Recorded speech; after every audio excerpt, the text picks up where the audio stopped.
du dt equals 1 plus t to the fourth over ut squared plus u to the fourth t squared. I'd like for you to go ahead and pause the video and solve the differential equation. Note, you won't get t by itself at the end, that's okay.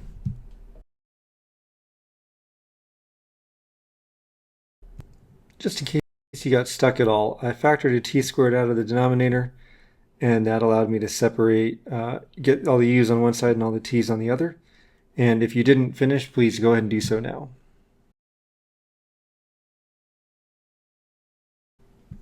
All right, so after separating the variables, I looked at, we had 1 plus t to the fourth over t squared. And dividing 1 over t squared, I wrote that as t to the negative 2. Dividing t to the fourth by t squared is t squared. Using the power rule, the integral of u to the fourth is 1/5 u to the fifth. And then the integral of u is 1/2 u squared. So on the left, we have the sum of those two. On the right, we have the integral of t squared is 1/3 t cubed minus 1 over t. That would be the integral of t to the negative 2. Combining the constants, we just have plus k on the right-hand side, and there is our solution. Next up, we have dz dt plus e to the t plus z is equal to 0. I would like for you to go ahead and once again pause and see if you can finish this one.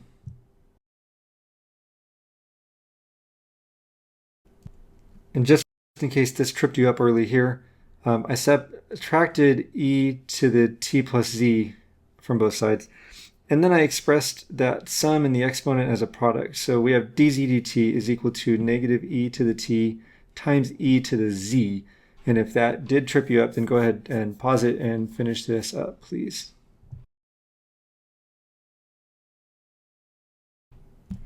All right, so after separating the variables, I get negative e to the negative z dz is equal to e to the t dt. I went ahead and took the negative over on the side that had the e to the negative z. That came about, by the way, because we divided by e to the z on both sides. And for e to the negative z, if u is negative z, then du would be a negative 1. So I wanted to have that negative side together with that to get the antiderivative, which, by the way, is e to the negative z. So we have e to the negative z is equal to e to the t plus k. Don't forget that constant, otherwise you would have had a vastly incorrect answer here. Applying the natural log to both sides frees up the negative z, that is the exponent for natural log of e to the negative z. And then dividing by negative 1 gives us z equals negative natural log of the absolute value of e to the t plus k. For the next one, we're going to be given an initial condition. And if we have an initial condition, then we can find k. An initial condition would be letting us know what z is if we have a particular value of t, for instance. And then we'll be able to pin down what the constant is. And in this case, we've got dy dx is equal to x times the sine of x over y. That's x times the sine of x whole thing over y. And our initial condition is y of 0 is equal to negative 1. So when x is 0, y is negative 1. I'd like for you to go ahead and pause the video, solve this differential equation up to the point where you have y isolated.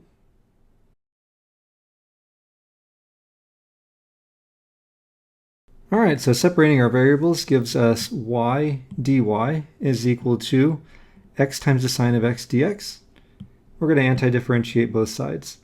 For the integral of y dy, 1/2 y squared, power rule, no big deal. For the integral of x times the sine of x dx, we need to use the integration by parts formula. So identifying u as x and sine of x dx as dv, we end up with du as dx and v is negative cosine of x. Integration by parts formula says uv minus the integral of v du. So uv is going to give us negative x cosine of x plus the integral of cosine of x dx, because the minus from the formula and the minus from v offset each other. And so on the right-hand side, we get negative x cosine of x plus the sine of x plus k1 when we integrate the integral of the cosine of x dx.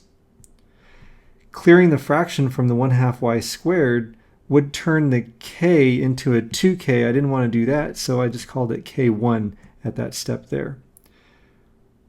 Clearing that fraction, though, and then square rooting both sides gives us that y is equal to plus or minus the square root of negative 2x cosine of x plus 2 times the sine of x plus k.